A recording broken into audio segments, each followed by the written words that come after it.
यार आपको पता है कि मैं हमेशा कहता हूँ कि आईसीसी का मतलब है इंडियन क्रिकेट कंट्रोल, और इस वक्त उनके जो टॉप है वो भी इंडियन है। हुँ। तो उन्होंने ही कुछ इस किस्म की कोई हरकत की होगी, बोला होगा कि जिसके वजह से ये सारा कुछ हुआ है।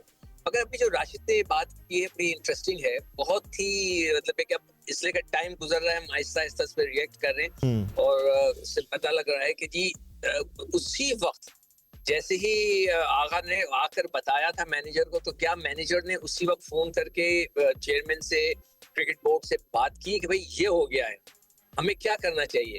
और वो बिल्कुल बात सही कह रहा है राशिद, उस वक्त पाकिस्तान के कप्तान को उधर जाना चाहिए था। और वो बात वो उससे कहीं ना कहीं जी हमने तो इसलिए कि हमारे लोग मारे गए थे इसलिए हम ये बात कर रहे हैं, तो आगा को भी फिर कहना चाहिए था कि जी हमें पता है कि आप इसलिए रिएक्ट कर रहे हैं कि आप जंग हार चुके हैं, आपके हमने 6 जहाज गिरा दिए थे, इसीलिए आप जो है रिएक्ट कर रहे हैं, आपको अब कुछ ना कुछ अपनी स्पेस सेविंग करनी है।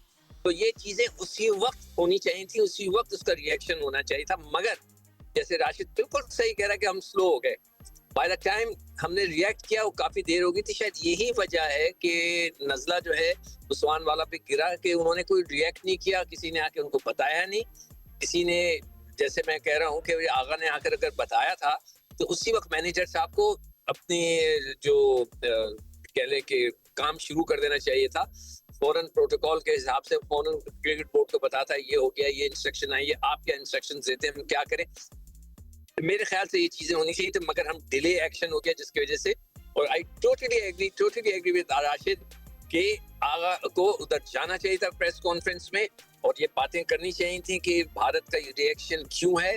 अगर उन्होंने की थी अपने जो भी वो पिलग्राम कहलाता है, जो भी इलाके के वहाँ पे जो दहशत गर्दी हुई थी, तो फिर हम भी कहते कि हम पर आपने अटैक किया था, हम भी 10 चीजें कहते, हम कह सकते थे।